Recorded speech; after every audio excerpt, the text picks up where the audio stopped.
မင်္ဂလာပါ Newsbox မြန်မာပရိသတ်ကြီးခင်ဗျာ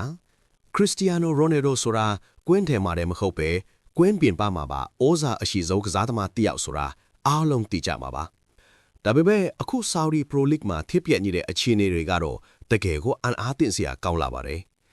Saudi League ကိုသူစတင်ရောက်ရှိချိန်မှာဒါဟာသူ့ရဲ့ရွှေရောင်လွှမ်းတဲ့ကစားသမားဘဝနေကုန်ပိုင်းလို့အားလုံးကယူဆခဲ့ကြပေမဲ့လက်တွေမှာတော့ထင်းတယ်လို့ဖြစ်မလာခဲ့ပါဘူးမကြသေးခင်ကEl Riyad နဲ့ပွဲမှာ Ronaldo တယောက်ကစားဖို့ညှင်းဆန်ခဲ့တာကဘုံတစ်လုံးပေါက်ကွဲလိုက်တယ်လို့ပါပဲ။ပေါ်တူဂီသတင်းဌာန A-Bola ရဲ့အဆိုအရ Ronaldo ရဲ့စာချုပ်ထဲမှာ Euro တန်း50နဲ့ထွက်ခွာခွင့်ပြုရမယ့် release clause တခုရှိနေလဲလို့အခိုင်အမာဆိုထားပါတယ်။ဒါဟာကောလာဟာလတတ်တဲ့မဟုတ်တော့ပဲနွေရာသီမှာလက်တွေ့ဖြစ်လာနိုင်တဲ့အပြောင်းရွှေ့တစ်ခုပါ။စဉ်းစားကြည့်ကြစမ်းပါဗျာ။ Ronaldo လိုအနိုင်လိုလားစိတ်ပြင်းထန်တဲ့သူကအကြောင်းပြချက်ခိုင်ခိုင်လုံလုံမရှိပဲပွဲကစားဖို့ညှင်းဆန်ပါမလားအခုဆိုရင်လောင်းကစားတိုင်တွေကတော့သူ့ရဲ့နောက်ထပ်သွားမယ့်အသင်းသစ်တွေအတွက်လောင်းကြီးတွေအပြိုင်ဆိုင်ခွင့်နေကြပါပြီဒီ refusal to play ဆိုတဲ့လုပ်ရဟာ El Nassr ဘုတ်အဖွဲ့ကိုသူပေးလိုက်တဲ့အကြီးမားဆုံးသတိပေးချက်ပါပဲအခုကျွန်တော်တို့ Newsbox မြန်မာကလေ Ronaldo သွားနိုင်ကြီးရှိတဲ့အသင်း၈သင်းကိုနီးဖြူဟာပိုင်းဆိုင်ရာခွဲချမ်းစိတ်ဖျားမှုတွေနဲ့အတူအသေးစိတ်တင်ဆက်ပေးသွားမှာဖြစ်ပါတယ်ဒီပြောင်းရွှေ့မှုဟာ2026ခုနှစ်ကျဘောလုံးလောကကိုအကြီးအကျယ်လွတ်ခတ်သွားစေမှာတေးကြပါတယ်။နီးဖြူဟာအရာကြည့်ရင်လည်းအသက်40နှစ်အရွယ်မှာသူဟာ area ထဲမှာအဆုံးသတ်နိုင်စွမ်းရှိနေတော့မို့ဘလို့အသေးမျိုးကသူ့ကိုလိုချင်နေမလဲဆိုတာစိတ်ဝင်စားဖို့ကောင်းနေပါတယ်။အခုပဲပထမဆုံးအသင်းကနေစတင်လိုက်ရအောင်ဗျာ။ Number 8နေရာမှာရှိနေတာကတော့ Manchester United ပါ။ဒါဟာတကယ်ကိုဖြစ်နိုင်ခြေအနည်းဆုံးအခြေအနေတစ်ခုလို့ပွင့်ပွင့်လင်းလင်းပြောရမှာပါ။ Old Trafford ကိုဒုတိယအကြိမ်planလာဖို့ဆိုတာလောင်းကစားတိုင်တွေစီမှာ40ဇာအထိတောင်ပေါက်နေတဲ့အိမ်မက်တစ်ခုပါပဲ။ Ronaldo နောက်ဆုံးအချိန် United ဝစ်စုံကိုဝစ်ခဲ့တုန်းကအခြေအနေကိုပြန်ကြည့်မယ်ဆိုရင် PS Morgan နဲ့ interview ပြီးတဲ့နောက်အသင်းနဲ့အဆိုးဝါးဆုံးလမ်းခွဲခဲ့ရတာကိုအားလုံးမှတ်မိကြမှာပါ။အခု Erik ten Hag မရှိတော့ပေမဲ့အသင်းရဲ့ policy တွေကလူငယ်တွေနဲ့ရေရှည်တည်ဆောက်ရေးကိုပဲဦးတည်နေတာပါ။အသက်40နှစ်အရွယ် Ronaldo ရဲ့နက္ခတ္တဗေဒလောက်များပြားတဲ့လစာနှုန်းထားဟာ United ရဲ့လက်ရှိ wage structure နဲ့လုံးဝမကိုက်ညီတော့ပါဘူး။ Think about it. Ineos နဲ့ Sir Jim Ratcliffe တို့ဟာမနက်ဖြန်ရဲ့ကျေးပွင့်တို့ကိုပဲအသက်ရှာဖွေနေတာပါ။နီးဖြူဟာအရာကြည့်ရလဲအခု United ကစားခြင်းနဲ့ high pressing ပုံစံမှာ Ronaldo လိုကစားသမားမျိုးကအန်ဝင်ဖို့ခက်ခဲပါလိမ့်မယ်။ဒါဟာစိတ်လှုပ်ရှားစရာကောင်းတဲ့ last dance ဇက်လန်တစ်ခုဖြစ်နိုင်ပြီမဲ့လက်တွေ့မှာတော့လုံးဝမဖြစ်နိုင်တဲ့ကိစ္စပါ။ပရိသတ်တွေကတော့မျော်လင့်နေကြပြီမဲ့ဒါဟာသတင်းစာတွေအယောင်းသွဲ့အောင်ရေးခေါင်းစဉ်တစ်ခုတည်းမပေါ်ပါဘူး။ဒါကြောင့် Manchester United နဲ့ Ronaldo ရဲ့ဇက်လန်ဟာပြီးဆုံးသွားပြီလို့ပဲအတီးမှတ်ယူလို့ရပါတယ်။နောက်ထပ်ခေတ်နိုင်ကြီးရှိတဲ့အသင်းတွေကိုဆက်ကြည့်ရအောင်ဗျာ။နံပါတ်9နေရာမှာရှိနေတာကတော့ Newcastle United ပါ။ Newcastle ရဲ့နောက်ွယ်မှာ Sorry PIF ရမုံငွေအဖိုင်ရှိနေတာကြောင့်ဒါဟာ theory အရာတော့ထင်နိုင်ကြီးရှိတဲ့ကိစ္စတစ်ခုပါ။2023တုန်းကလည်း Ronaldo ကို Newcastle စီငားရမ်းမယ်ဆိုတဲ့သတင်းတွေထွက်ခဲ့ပြီးမြဲနီးပြ Eddie Howe ကချက်ချင်းညှင်းဆိုခဲ့မှုပါတယ်။အခု2026မှာလည်းအဓိကအတားစီးက Premier League ရဲ့တင်းကျပ်လာတဲ့ဘန်ဒါရေးစီးမြင့်နေတဲ့ FFP နဲ့ PSR တွေပါပဲ။ Think about it. Ronaldo ရဲ့တရက်လာစားဟာပေါင်9သိန်းလောက်ရှိနေတာပါ။ဒီလောက်များပြားတဲ့ပမာဏကိုပေးချေဖို့ဆိုရင် Newcastle အနေနဲ့သူတို့ရဲ့လက်ရှိအဓိကကစားသမားတွေကိုရောင်းထုတ်အောင်မဲ့အခြေအနေမျိုးဖြစ်လာနိုင်ပါတယ်။နီးဖြူအပိုင်းအရာကြည့်ရင်လည်း Eddie Howe ရဲ့အပြေးအလွှားကစားတဲ့ transition game ပုံစံမှာအသက်40နှစ်အရွယ် Ronaldo ကအံဝင်ဖို့တော်တော်လေးခက်ခဲပါလိမ့်မယ်။ဒါအပြင်အင်္ဂလန်လိရဲ့ Associated Party Transition စီးမြင့်တွေကြောင့်ဆိုရီဘက်ကနေလာစာကိုဝိုင်းကူပေးဖို့ဆိုတာလည်းမဖြစ်နိုင်တဲ့လောက်ပါပဲ။အင်ဂျီရောင်းရတာထက်အတင်းရဲ့စီးလုံးမှုကိုပိုအလေးထားတဲ့ဟောင်းအတွက် Ronaldo ဟာကောင်းကြီးတစ်ခုထက်ပြဿနာတစ်ခုပိုဖြစ်လာနိုင်ပါတယ်။ဒါကြောင့်25စာပေါက်နေတဲ့ဒီလောင်းကြီးဟာ Newcastle အတွက်တော့အလံဝေးနေစေအိမ်မက်တစ်ခုလိုပဲဆိုရမှာပါ။နောက်ထပ်ဘဲအသင်းတွေကြံသေးလဲဆိုတာဆက်ကြည့်ရအောင်ဗျာ။ Number 6နေရာမှာရှိနေတာကတော့ပင်သစ်ထိပ်သီးကလပ် Paris Saint-Germain ပဲဖြစ်ပါတယ်။ဒါဟာတကယ်ကိုစိတ်ဝင်စားဖို့ကောင်းမဲ့အလှည့်အပြောင်းတစ်ခုဖြစ်လာနိုင်ပါတယ်။တကယ်တော့ Ronaldo ဟာအရင်ကပြင်သစ် League 1ရဲ့အရေးအသွေးကိုအချိန်ချင်းဝေဖန်တဲ့ဘူးသူပါ။ဒါပေမဲ့ဘောလုံးလောကမှာတော့မနေ့ကရန်သူဟာဒီနေ့မှာမိတ်ဆွေဖြစ်သွားတတ်ကြပါတယ်။အခုချိန်မှာ PSG ဟာ Mbappe ရော Messi ပါမရှိတော့တဲ့အတွက်ကမ္ဘာလုံးဆိုင်ရာပုံရိပ်တစ်ခုကိုပြန်လည်တိစောက်ဖို့ကြိုးစားနေတာပါ။ PSG ကိုပိုင်ဆိုင်တဲ့ကာတာအုပ်စုဟာအရှိလယ်ပိုင်းကသူတို့ရဲ့ပြိုင်ဘက် Saudi Arabia ထက်ပိုသားခြင်းတဲ့စန္ဒာအငယ်ရှိနေပါတယ်။ Think about it. အကယ်၍ Ronaldo သာ PSG ကိုပြောင်းသွားမယ်ဆိုရင်ဒါဟာ Saudi League အတွက်တည်းမဟုတ်ဘဲ Al Nassr အတွက်ပါမျက်နှာပျက်စရာကိစ္စဖြစ်လာမှာပါဒါပေမဲ့နီးပြ Luis Enrique ရဲ့စနစ်မှာ Ronaldo ဘလို့အံဝင်မလဲဆိုတာကတော့အကြီးမားဆုံးမေးခွန်းထုတ်စရာဖြစ်နေပါတယ်Enrique ဟာကစားသမားတိုင်းကိုအပြေးလွှာခုခံစေကူခိုင်းတတ်သူဖြစ်ပြီး Ronaldo ကတော့အသက်40နှစ်အရွယ်မှာဒါကိုလုံနိုင်ဖို့မလွယ်တော့ပါဘူး25ဆပေါက်နေတဲ့လောင်ကြီးကပြနေတာကတော့ဒါဟာ theory ကဖြစ်နိုင်ပေမဲ့လက်တွေ့မှာတော့ PSG ရဲ့အပြောင်းလဲသစ်တွေနဲ့ဆန့်ကျင်ဘက်ဖြစ်နေတာကိုပါကာတာပိုင်ရှင်တွေကတော့ Ronaldo ရဲ့နာမည်ကိုအသုံးချပြီးပြင်သစ် League ကိုလူစိတ်ဝင်စားအောင်လုပ်ချင်နေကြတာအမှန်ပါပဲဒါပေမဲ့ပတ်စံနဲ့ပုံရိပ်ကိုအဓိကထားတဲ့ PSG အတွက်တော့ဘာမှဆိုဖြစ်သွားနိုင်ပါတယ်နံပါတ်5နေရာမှာရှိနေတာကတော့ London Club Chelsea အသင်းပဲဖြစ်ပါတယ်2022ခုနှစ်တုန်းကပိုင်ရှင်သစ် Todd Boehly ဟာ Ronaldo ကိုခေါ်ယူဖို့အကြီးအကျယ်စ조사ခဲ့တာအားလုံးမှတ်မိကြအောင်ပါအခု2026မှာလည်းဒီဇလန်ကပြန်နိုးထနိုင်ခြေရှိနေပါတယ်ဒါပေမဲ့လက်ရှိ Chelsea ရဲ့ policy က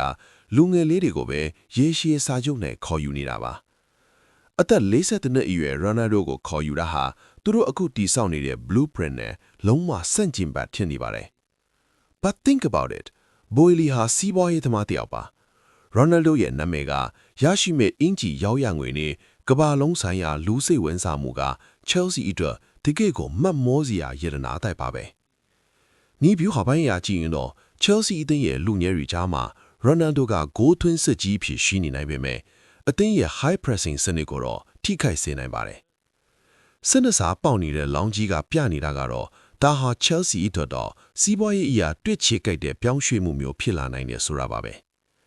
တကယ်လို့ဒါဖြစ်လာခဲ့ရင် Premier League တစ်ခုလုံး Chelsea ဘက်ကိုပြန်လဲအာယုံစိုက်လာကြမှာတီးချပါတယ်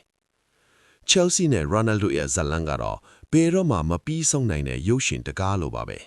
နံပါတ်4နေရာမှာရှိနေတာကတော့ဥရောပရဲ့ဘရင် Real Madrid အသင်းပဲဖြစ်ပါတယ်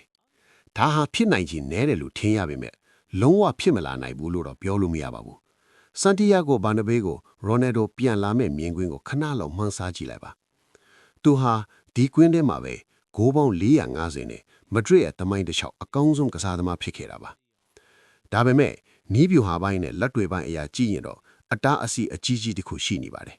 အဲ့ဒါကတော့ Kylian Mbappe ပါပဲမဒရစ်ဟာ Mbappe ကိုရဖို့နှစ်ပေါင်းများစွာစူးစမ်းခဲ့ရတာဖြစ်ပြီးအခုအချိန်မှာသူဟာအသင်းရဲ့အဓိကမနိုင်ဖြစ်နေပါပြီ Think about it အသက်40နှစ်အရွယ် Ronaldo က Mbappe ကိုအရန်ခုန်ပို့ထားဖို့ဆိုတာမဖြစ်နိုင်တယ်လို့ Ronaldo ကိုယ်တိုင်ကလည်းအရန်ကစားသမားအဖြစ်လက်ခံဖို့ဆိုတာသူ့ရဲ့မာနကခွင့်ပြုမှာမဟုတ်ပါဘူးဒါပေမဲ့ဥက္ကဋ္ဌ Florentino Perez ဟာစီးပွားရေးနဲ့ပြုလုပ်မှုပိုင်းမှာဆရာတစုပါ Ronaldo ကို6လစာချုပ်နဲ့ပြန်ခေါ်ပြီးနှုတ်ဆက်ကွဲခရီးစဉ်အဖြစ်ဖန်တီးလိုက်ရင်ရရှိလာမဲ့ဝင်းငွေကမယုံနိုင်စရာကောင်းလောက်အောင်များပြပါလိမ့်မယ်ဆဲဆဲပေါက်နေတဲ့လောင်ကြီးကပြနေတာကတော့ဒါဟာနှလုံးသားကတောင်းဆိုတဲ့ပြောင်းရွှေ့မှုမျိုးဖြစ်ပေမဲ့ဦးနောက်ကတော့လက်မခံခြင်းတဲ့အခြေအနေမျိုးပါနံပါတ်3နေရာမှာရှိနေတာကတော့အခြားသော sorry club တစ်ခုခုစီပြောင်းရွှေ့သွားနိုင်ကြီးပဲဖြစ်ပါတယ်ဒါဟာတကယ်တော့ဖြစ်နိုင်ခြေအရှိဆုံးထဲမှာပါဝင်နေပါတယ် Ronaldo ရဲ့စိတ်ပြတ်မှုတွေဟာ Saudi Arabia နိုင်ငံအပေါ်မှာမဟုတ်ပဲ Al Nassr အသင်းနဲ့ Saudi ပြည်သူယင်းနှိမ့်ညွတ်နှံမှုရန်ပုံငွေအဖွဲ့ PIF ရဲ့ဆောင်ရွက်ချက်တွေအပေါ်မှာပဲဖြစ်နေတာပါ Al Hilal ဟာ Benzema ကိုခေါ်ယူနိုင်ခဲ့သလို Garden Mate ကိုနဲ့ Euro 30နဲ့ခေါ်ယူခဲ့ပါတယ်အဲ့ဒီချိန်မှာ Al Nassr ရဲ့တဦးဒီသောခေါ်ယူမှုကဒေါ်လာ9သိန်းတန် Heydar Abdulkarim ဖြစ်နေတာက Ronaldo အတွက်တော့အတော်လေးမျက်နှာပြက်စရာပါစဉ်းစားကြည့်ပါ PIF ဟာအသင်းကြီး၄သင်းလုံးရဲ့ရှယ်ယာ95%ကိုပိုင်ဆိုင်ထားတာပါ Saudi League အတွင်းမှာတဲ့အသင်းကူးပြောင်းတို့ဆိုတာအခြား League တွေထက်အများကြီးပိုလွယ်ကူနေပါတယ်အကယ်၍ Ronaldo သာ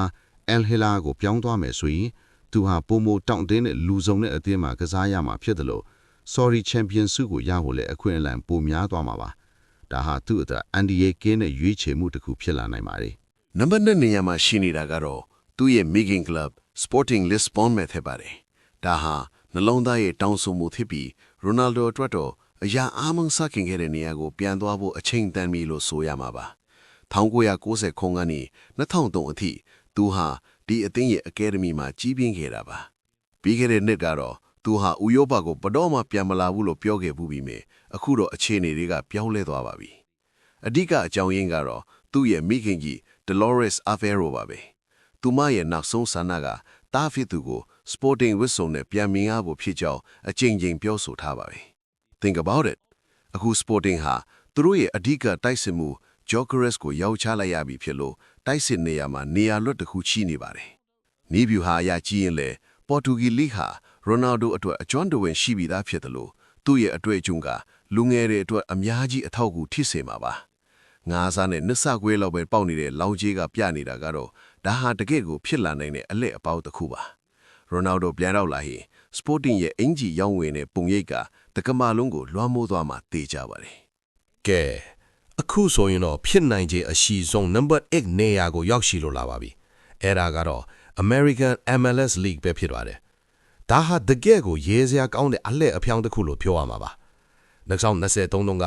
Ronaldo ကိုယ်တိုင်က Saudi League ဟာ MLS ထက်အများကြီးပိုကောင်းတယ်လို့ပြောဆိုခဲ့ပူပါတယ်ဒါပေမဲ့အခု2026မှာတော့အခြေအနေတွေကပြောင်းလဲသွားပါပြီအဲ့ဒါကတော့ Lionel Messi ကြောင့်ပါပဲ Messi ဟာ Inter Miami ကိုရောက်သွားပြီးနောက် MLS ရဲ့ပုံရိပ်ကိုတကဘာလုံးသိအောင်လုပ်နိုင်ခဲ့ပါတယ်အခုဆိုရင် Ronaldo အထင်သေးဟတဲ့ League ဟာအပတ်တိုင်းကမ္ဘာသတင်းစာမျက်နှာတွေမှာနေရာယူနေပါတယ်နောက်ထပ်အရေးကြီးတဲ့အချက်က2026ကမ္ဘာဖလားပါကမ္ဘာဖလားကို American မှာကျင်းပမှာဖြစ်လို့အင်ရှင်နိုင်နာမှာကြိုတင်ကစားနေတာကသူ့ရဲ့ရှစ်တမြောက်အချိန်မြောက်ကမ္ဘာအိမ်မက်အကောင်းဆုံးပြင်ဆင်မှုဖြစ်ပါလိမ့်မယ် Think about it American ရဲ့ကြီးမားတဲ့ဈေးကွက်နဲ့စီးပွားရေးအခွင့်အလမ်းတွေက Saudi ထက်အဆအပေါင်းများစွာတာလွန်နေပါလေလောင်ကစားတိုင်းတွေကတော့9ပုံ4ပုံအထိလောင်ကြီးဖန်ထားပြီးဒါဟာတကယ်ဖြစ်လာတော့မယ်လို့ Hawking ထုတ်နေကြပါတယ်El Riyad နဲ့ပွဲမှာကစားဖို့ညှင်းဆန်ခဲ့တာကိုကြည့်ချင်းအပြင် Ronaldo အတွက်တော့လေးစားမှုသာပတ်စံထက်ပိုအရေးကြီးနေပါပြီ။ Euro 50တန် release clause ဆိုတာအခုအချိန်မှာတော့သူ့အတွက်လွတ်မြောက်ရာလမ်းစာတစ်ခုဖြစ်လာခဲ့ပါပြီ။ Sporting ကိုပြန်ပြီးအိမ်ပြန်မလား American ကိုတွားပြီး Messi နဲ့ပြိုင်မလားဆိုတာနောက်လာမယ့်လက်အနည်းငယ်အတွင်းမှာသိရတော့မှာပါ။ Think about itကျွန်တော်တို့ဟာကမ္ဘာအကောင်းဆုံး golden ရှင်တယောက်တဲ့ကစားသမားဘဝနောက်ဆုံးအခန်းကိုစောင့်ကြည့်နေရတာပါ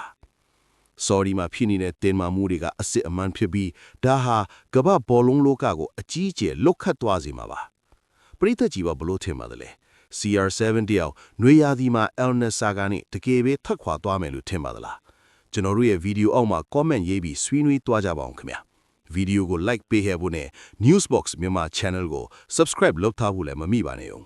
အားလုံးပဲနောက်ထပ်ဗီဒီယိုတွေမှာပြန်လည်ဆုံတွေ့ကြရအောင်ဗျာအားလုံးကိုကျေးဇူးတင်ပါတယ်